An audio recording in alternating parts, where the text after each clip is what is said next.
очень бы хотелось бы очень-очень скоро ребенка, безусловно, вернуть сюда обратно в семью, конечно же. В данный момент он находится в детском доме. Мама ограничена в правах? Да, У ребенка-то отец биологически есть? да, есть. Он ограничен. Ты был юрист сначала, потом стал аферистом. Я тебе славку не отдам, я буду бороться. Если вы становитесь в правах, намерены забрать ребенка себе? Да. Скажи мне, пожалуйста, зачем ты сюда пришел, а? За сына пободаться. Он столько пережил, ему нужна сейчас поддержка, любовь, Кто пережил? Слава, мой сын. И вы считаете, что ему нужна будет поддержка в виде вас и вашего мужа в одной комнате, да? Да. Оксан, ты до сих пор не поняла, за кого ты вышла замуж? Он же мошенник. В чем заключается мошенничество Стаса? Он живет сейчас на мои деньги. Ваш хороший знакомый, Михаил. Кто? Мне что-то подсказывает, что этому человеку есть что рассказать. Давайте его позовем.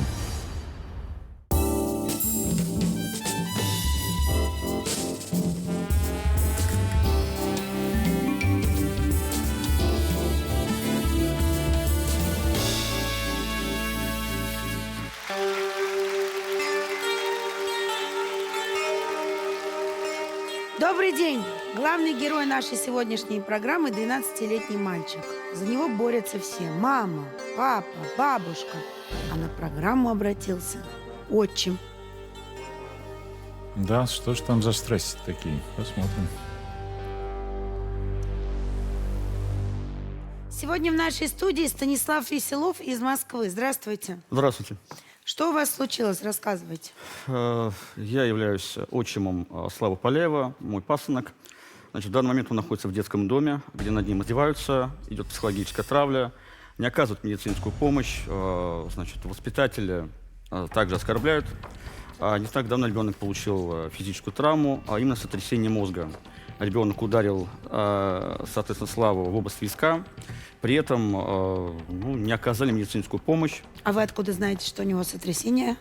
Была информация с больницы, соответственно, да, и при этом... Все-таки, если он был в больнице, значит, оказали медицинскую помощь? Да, но в детском доме медицинскую помощь не оказали. Мы вызвали скорую, дали информацию о том, что его повезли в больницу имени Рошаля.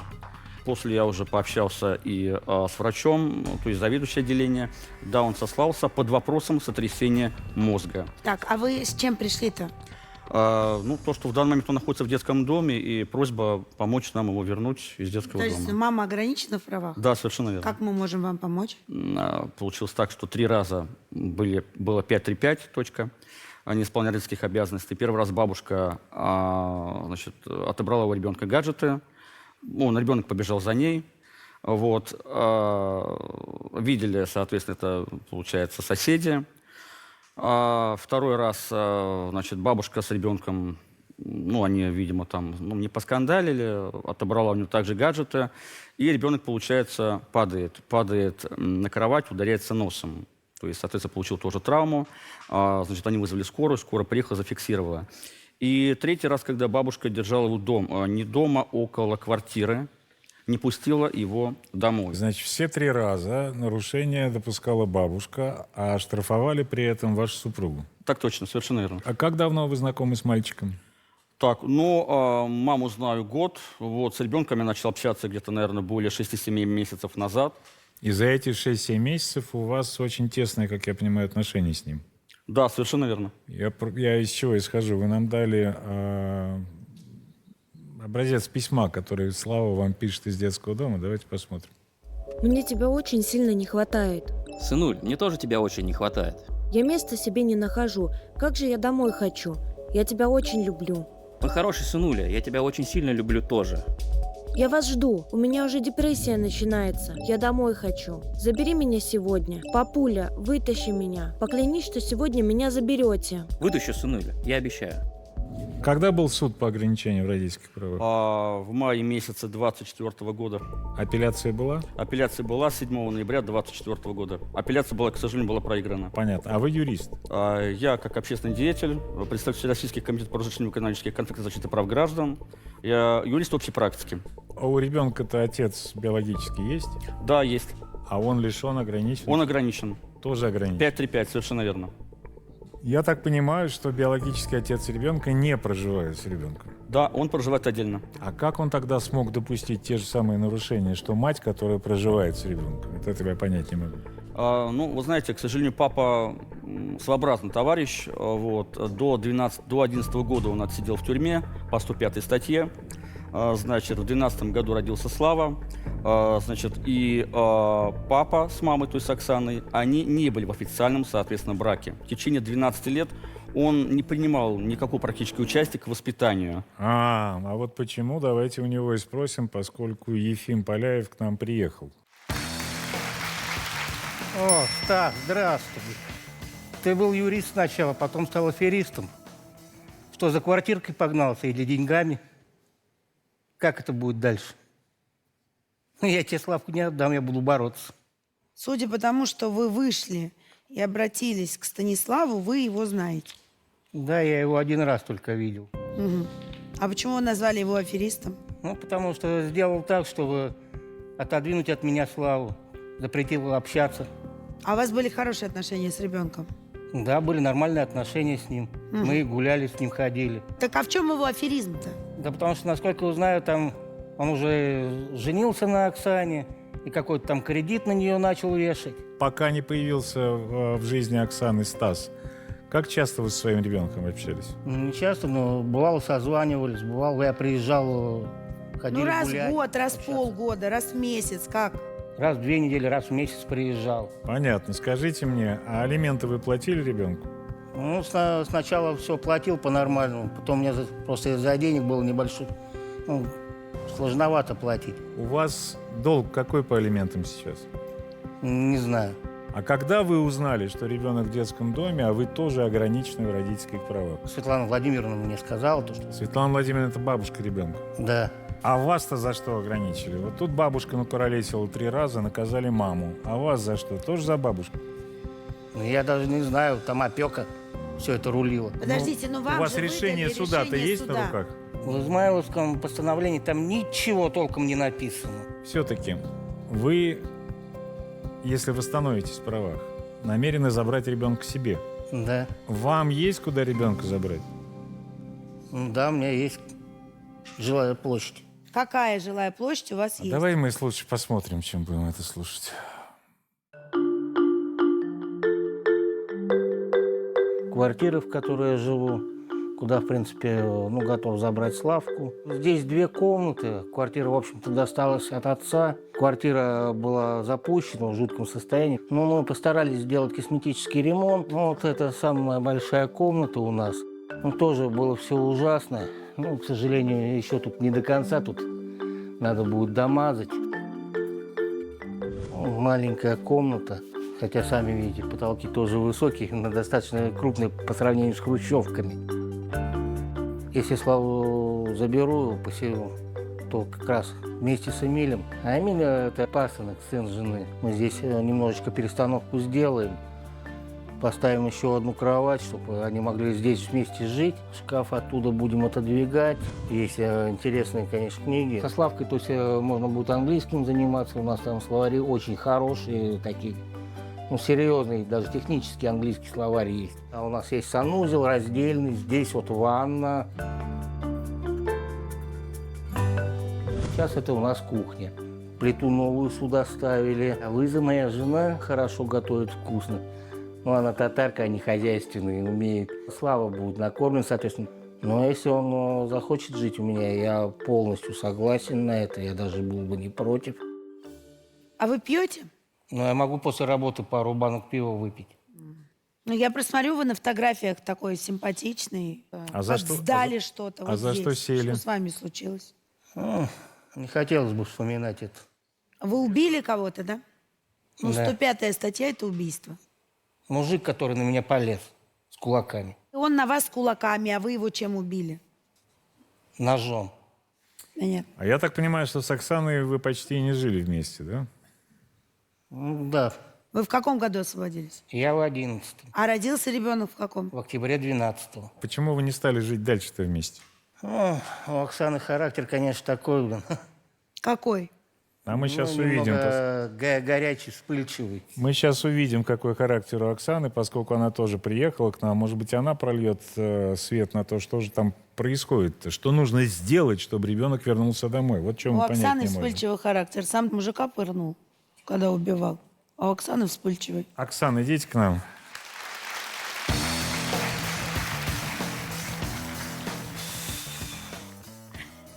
пожалуйста, зачем ты сюда пришел, а? За сына пободаться. А за что вас ограничили в правах? За неисполнение родительских обязанностей. Вы с этим согласны? Нет. Почему? Моя бабушка Славу оставила за дверью на лестничной клетке за то, что он пришел на час позже с гуляния. А зачем она это сделала? В виде наказания. А ваша мама здорова? Я думаю, что да. То есть бабушка в нормальном состоянии, в здравии, в уме оставит... сколько ему было тогда? Ему было 9 лет.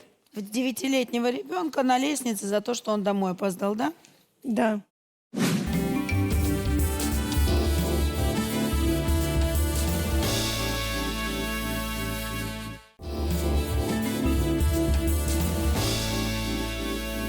Суд же что-то должен был сказать. И вот давайте послушаем все-таки, что там в решении суда, раз нам никто из ответчиков не может это сказать.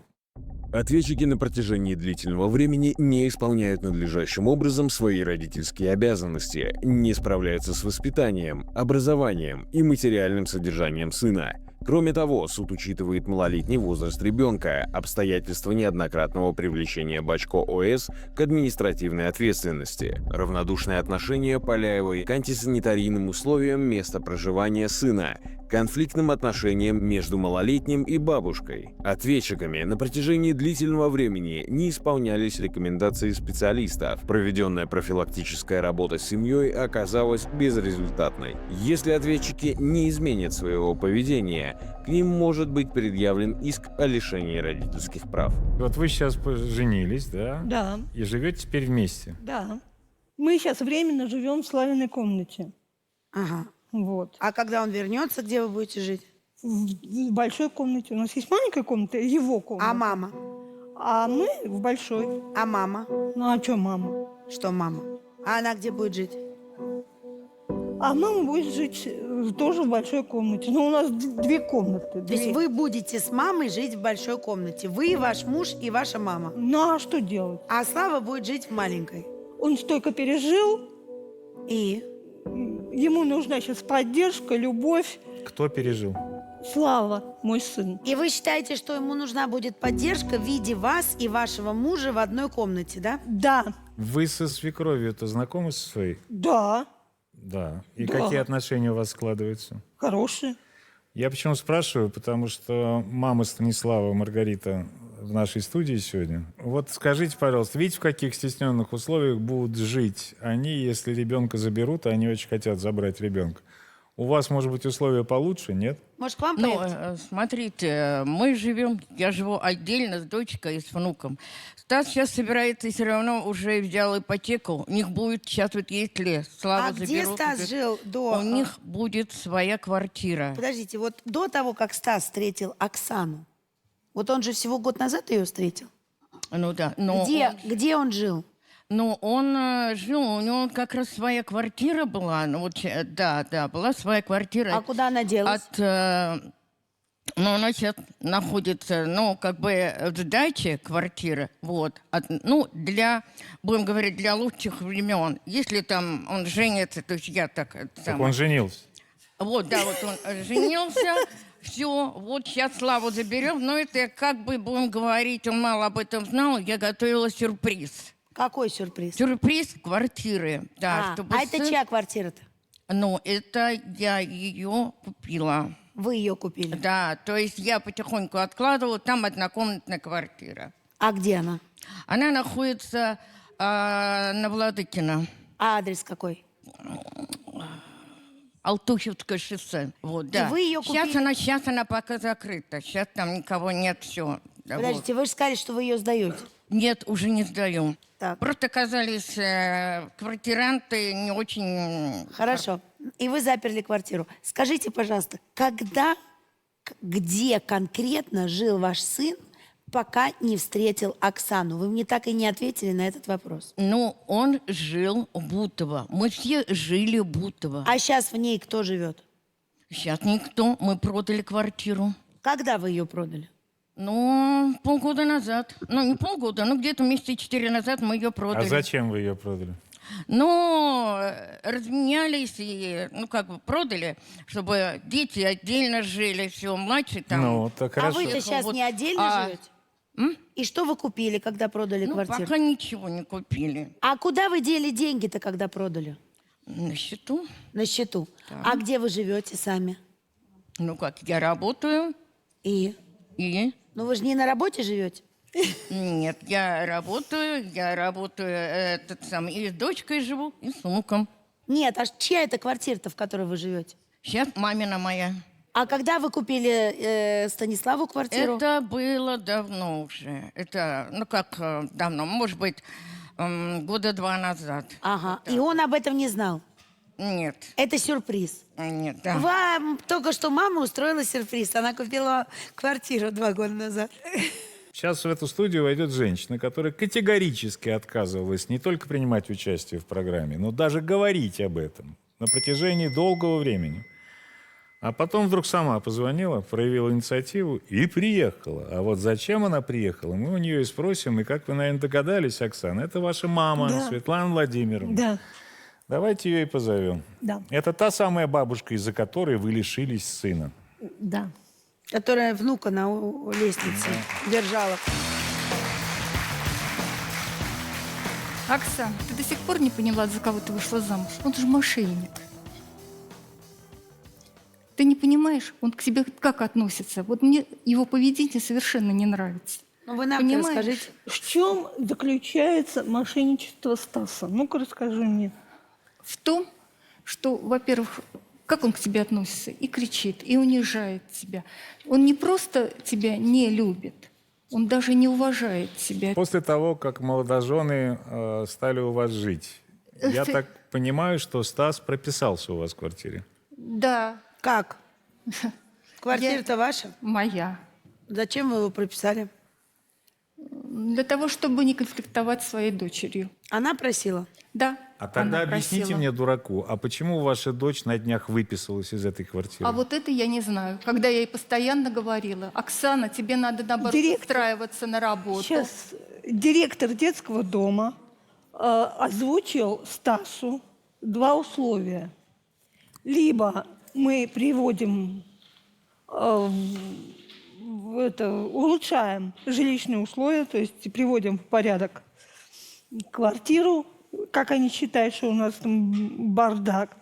Вот. И либо я выписываюсь, и бабушке дают опеку. Видите ли, в чем дело? Директор детского дома не может решать никаким образом, Но он, какие условия и кому ставить. понимаете, он считает, что Давайте он... так, вам Стас сказал, выписывайся из квартиры, и вы выписались. Нет. Светлана Владимировна, Да, вот я слушаю. вы все-таки вошли сюда и назвали Стаса мошенником. А в чем вы подозреваете-то его? В чем мошенничество? Ну, во-первых, вот то, что отношение такое. Ну, то есть, Потом по-вашему, связать- по-вашему, он вашу дочь не любит, а Нет. зачем женился, непонятно. Да. Знаете, я выяснила, когда прописывал, что он нигде не прописан. Это я выяснила только на прописке. А вы официально работали, кстати, если у вас не было прописки? Я работал по договору, то есть по трудовому контракту и так далее. Какой То есть- трудовой контракт, какой договор, без прописки? Вы что, прикалываетесь, что ли? Нет, это было Вы же юрист. больше 5 лет назад. Всероссийский комитет по разрешению экономических конфликтов, защиты прав граждан. То есть договор был заключен. Это общественная организация в то время была. Можно я перечислю, Да. что вы нам сказали, и даже удостоверение показали свои рабочие до программы? Просто вы так быстро говорите, что я не совсем понимаю. Значит, я заместитель руководителя Главного управления аппарата Всероссийского комитета по разрешению экономических конфликтов и защите прав граждан. Совершенно верно. Да. Так же, как председатель в этом комитете, возглавляю постоянную рабочую группу по делам несовершеннолетних и Совершенно защите верно. их прав. Еще я официальный представитель Федерального комитета по контролю, борьбе с коррупцией и терроризмом. Все Да. верно?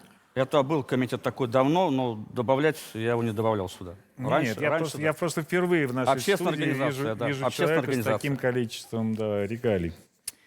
Хорошо. Светлана Владимировна, нам как-то так вот по счастливой случайности Стас показал вашу квартиру. Вы не против, если мы ее Нет, посмотрим сейчас? да? пожалуйста. Давайте посмотрим. Ну, собственно, Слава вырос в этой замечательной, неплохой достаточно двухкомнатной квартире. И, конечно, безусловно, в эту квартиру мы хотим его уже, собственно, обратно вернуть. Квартира достаточно просторная, двухкомнатная квартира. Это большая комната. Здесь, собственно, располагаемся мы с супругой, с Оксаной Сергеевной. Здесь располагается бабушка. Собственно, ремонт мы здесь тоже не так давно сделали. У ребенка также, безусловно, своя комната есть, достаточно хорошая и просторная.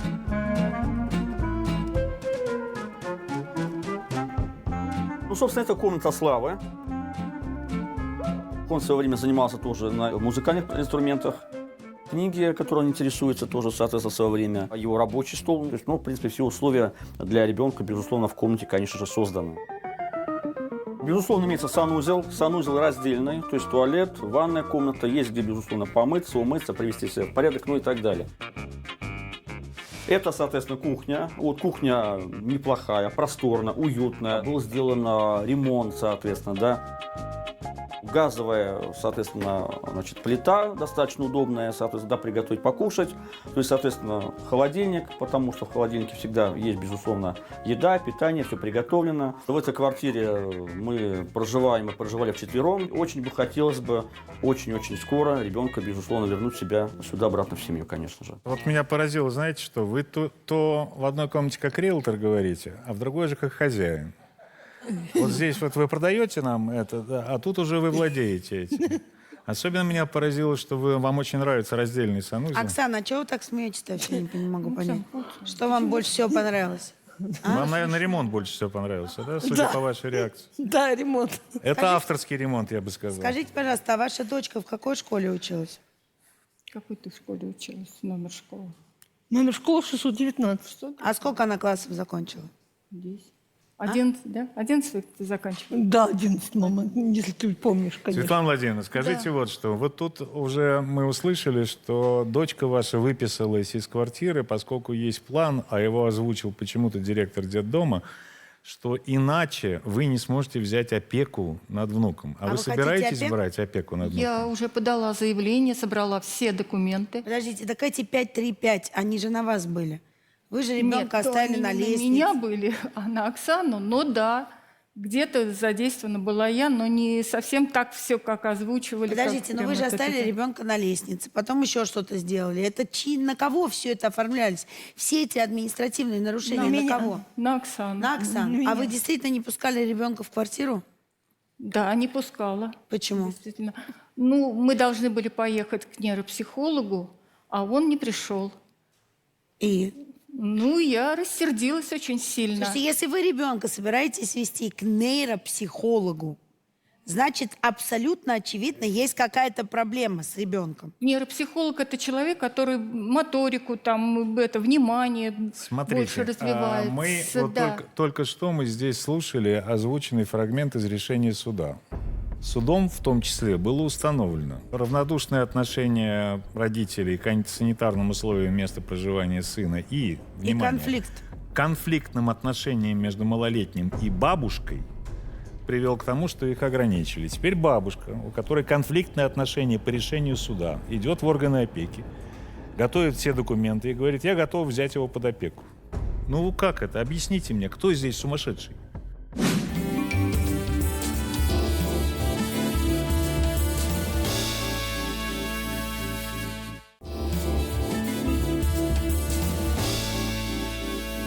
Вот за то время, что вы живете все вместе такой дружной семьей, хотя бывает, что Стас кричит на вашу дочь, сколько он денег принес домой? Мне ни копейки. Ну, А за вам, чей Оксана? счет он живет?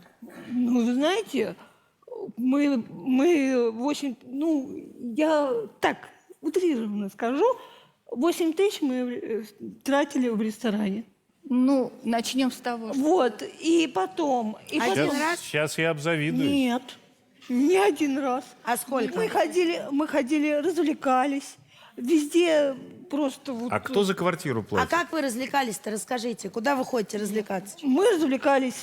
Подождите, развлекаетесь. Вы за квартиру кто платит? Я плачу. А почему вы платите, если он там живет? А почему он ничего не покупает теперь продукты? А Он как живет вы- сейчас на мои деньги. Вот сейчас открыто это говорю. И То есть даже вы его тех, у кормите кого- еще? Да. А вот теперь А внимательно. как вы, подожди, а как вы развлекались-то? Вы нам не рассказали. Как мы развлекались? Да. Вот. Есть такой йоки-яки, вот он, лазилки разные, Вы вдвоем ходили, втроем. ну, с ребенком. Ну да, Ага. А кто за все за это платил? Стас, Стас. да. За лазилки, за Да, развлекаловки. да, Так. да. И за ресторан 8 И за тысяч. ресторан он Слушайте, платил. давайте так, мы не можем обойтись здесь без наших любимых и лучших экспертов. Это соседей, конечно, потому что очень хотелось бы понять, что у вас там происходит на самом деле. Давайте послушаем соседей. 9 человек прописали мы с мамой туда, в свою квартиру. Какого-то мужика нашли, который сказал, что он юрист. Она его дура взяла сюда, прописала. А ребенку как уже? Свет нормально. Светка тащит сумки, и еще этого недомерка стала кормить. Светка пытается что-то кухню ремонтировать у Славы. В комнате что-то делала она, а эта дурында. Нет, Светке еще можно вернуть, но чтобы этой дуры не было здесь. И вот этого... Уже мы вот, честно вам могу сказать, 42 года мучаемся. К нам обращаются по любому поводу вообще. Нам могут позвонить, я не знаю, там в 12 часов, в 2 часа ночи, попросить разменять в лучшем случае 5000, но это самое простое. Нас они оскорбляют как только можно. Они дерутся, ругаются. Там это все было изначально. Я не знаю, насколько били они ребенка, вот это я не могу сказать. Но то, При что нем они- дрались. При нем, да. Он Там орал. орал тут, и вообще тут ужас, что творится. Он у них убегал сколько раз его искали, тут мы все. Он так у них мальчишка неплохой. Ребенок совершенно брошенный. Им никто тут не занимался. Никто. Бабушка, потому что вынуждена Свет все время работать. Она всех и тянет. При этом у них там такой срач в квартире, другого слова не находишь. А что за люди-то у вас прописаны? Можете нам сказать? Сейчас уже нет. Сейчас уже не прописаны. Была прописана моя подруга с 3 детьми. Почему я попросила маму прописать? Потому что они были сами из Нижнего Новгорода. Вот. И чтобы детей устроить или в школу, или в детский сад, нужна была прописка. Но вы теперь бомж, вы понимаете. Ну, теперь я бомж. Теперь вернемся к Стасу. Значит, я вот перечислил все места, где Стас с кем коммуницирует, и мы так и не поняли, кем он работает и сколько он зарабатывает, поэтому решили провести небольшое собственное расследование. Тут я умолкаю и предлагаю вам посмотреть сюжет. И вам, Стас. Станислав рассказал нам, что является внештатным корреспондентом медиахолдинга «Регионы России». Мы нашли их номер телефона. Давайте позвоним. Подскажите, пожалуйста, Станислав Веселов работает у вас? Сотрудника точно никогда не было, потому что в отделе кадров его не знают. Отдел кадров у нас единый. Если данный гражданин, такие случаи просто, может быть, и бывали раньше, мало ли представляется вдруг от нас, ну, мягко говоря, это повод, наверное, проверить документы. Также Станислав нам рассказал, что работает продюсером в информационном агентстве «Руспресса». Давайте позвоним, узнаем. Алло, здравствуйте, Антон. Здравствуйте, звонили. Правда ли Станислав Веселов является продюсером вашего агентства? Ну, он сотрудничает с нами, так сказать, чтобы официально там это... То есть он идет как внештатный работник, правильно я понимаю? Ну, у нас есть внештатники, которые озвучивают тему. Станислав утверждает, что он является заместителем руководителя Главного управления аппарата Всероссийского комитета по разрешению экономических конфликтов и защите прав граждан. Мы поискали информацию. Вот мы видим руководителя, помощников.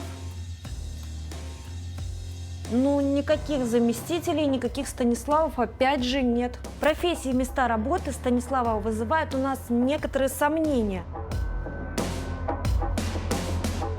Но мы поискали дополнительную информацию и выяснили, что помимо всего Станислав является актером. Как оказалось, у него есть несколько ролей в известных сериалах. Есть один человек, который, собственно, и попросил нас вернуть Славу в семью. Ваш хороший знакомый, Микаэль. Кто это? Ну, Оксана, пусть Мне что-то помолчит. подсказывает, что этому человеку есть что рассказать. Давайте его позовем. Я не знаю, Михаил какой-то, понятия не имею. Говорите. Стас – любитель покрутить, обмануть, заработать и пропасть. Давай вот с первого начнем. Мои деньги когда вернешь? Ну, я тебе сказал, в ближайшее время. потому что А машина- сколько он вам В должен? ближайшее время. 300 с копейками. Ну, расскажите, как этот долг образовался. Год назад вообще у него были не проблемы, понимаем. он попросил Причем- помощи. У него стояла машина, автомобиль. Так. Я предложил выкупить автомобиль, заплатить деньги. Забрал машину, починил, потратил свое. А за сколько вы выкупили у него машину? Я у него забрал за 120 и, в общем, обошлась 340-350 тысяч. На этой машине я уже год езжу, все нормально, все хорошо. Ко мне позвонили люди, просят машину забрать. Почему? Потому что эта машина была 2,5 года назад продана им. Вы признаете долг в 300 тысяч? Ну, да, перед Михаилом, да, безусловно. Так, хорошо. Перед ним, да. Теперь. Вот тут мама сказала, что она ему квартиру купила. И не говорила об этом, потому что это Это сюрприз. все воздух. Ты многого Здравствуйте. ничего не Здравствуйте. знаешь. Здравствуйте. Я запомни. Ты не знаешь, я не собираюсь никогда никому, особенно чужих, раскрывать карт. Понятно? Не, Особенно мне- тебе, мне таким, понятно, как ты. мне понятно, мне Всё, всё уже ты понятно. Не Да знаешь, нет, расскажите как ты нам, сидишь, что вам помалкивай. понятно. Я вот больше- разбирайся, что у вас между Стасом. Так, давайте вы и ты сейчас, вот разбираешься вы сами. сейчас помолчите, Понятно? пожалуйста. Так что не надо. Вы сейчас помолчите, а мы послушаем, да. У него были долги, большие долги, под проценты. Что-то с кем-то, он кого-то там что-то занимал, брал, тратил, гулял. Это его личная проблема. Ну, люди пришли за своими деньгами. Хотят свое. И? Ну, в итоге получилось так, чтобы мама, чтобы выручить сына, продает квартиру. Ого! Не так? Мама это тоже продала верно. квартиру, чтобы закрыть ваши долги? Мы совместно продали, дали, Во! да. Чтобы Зачем вот это все, вот это двухстороннюю игру? игру вести? А когда квартиру продали, почему счет материнский заблокировали на 1,5 миллиона? Была задолженность задолженность ЖКХ. По Бутовской квартире Ее ЖКХ. оплатили? Вы мне лучше скажите, В процессе было на кого оплачено. хотел Стас кредит оформить? Вот из-за того, Оксана, что ему сейчас кредит внимательно не, слушайте. из-за того, что кредит ему не дают, он захотел, ну, наверное, совместно. Я Она же предложил. супруга, ты же супруга его. Она, наверное, захотела ему помочь. Но каким образом она согласилась помочь? Ни она, ни он не работает. Я ему объясняю, кто будет за этот кредит платить. А кредит большой? Ну, не маленький. А вы хотели взять кредит, Оксан? Да, мы хотели взять кредит. Какой До 7 Что до 7? миллионов. Я вас спросила русским языком, где училась ваша дочь? Она на учете стояла где-то? Не стояла. Почему? А что вы ее не лечили? А мне надо лечить? Я у вашей мамы спрашиваю. А вы знаете, вот я хочу... Я разговариваю с вашей мамой. Я вас спрашиваю. Ну, тогда не считала. То есть вы не считали, что ей надо помочь? Вы не считали, что ее надо подлечить? Нет. А? Нет, не считала. У какого черта? У вас же глаза есть? Вы абсолютно правы в своей эмоциональной реакции. На Да, маму. Да, да. Чтобы всем было понятно, что бывает, когда вовремя не обратили внимания и пропустили. Ну, у меня же цветочек, он не может быть обкаканным. Угу. Ну, так бывает. И вот результат. Мамина тема всплывает. Одна мама и вторая мама. И обе поучаствовали настолько, что исправить уже будет невозможно, потому что поезд этот ушел. Это надо было делать раньше. А это классический представитель такого «давай гульнем», когда... Это вы про Стаса? Да, давай гульнем на все. А как потом возвращать, я об этом делать не буду. Я буду об этом думать завтра.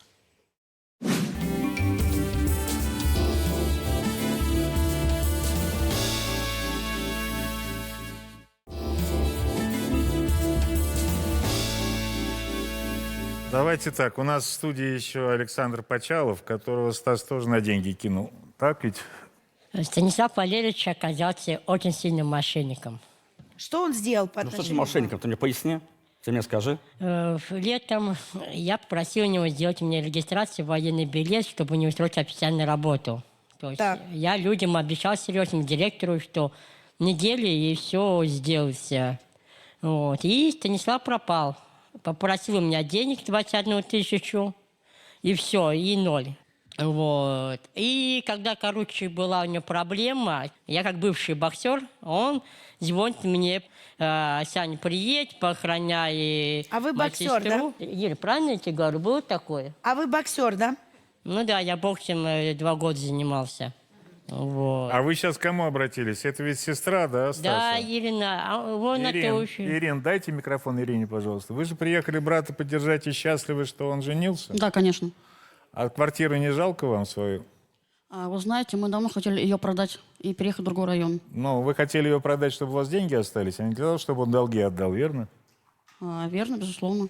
Ну, так... У нас осталось полсуммы. Вы, Стас, общественный деятель, 520 регалий. Почему вы с человека взяли деньги за помощь?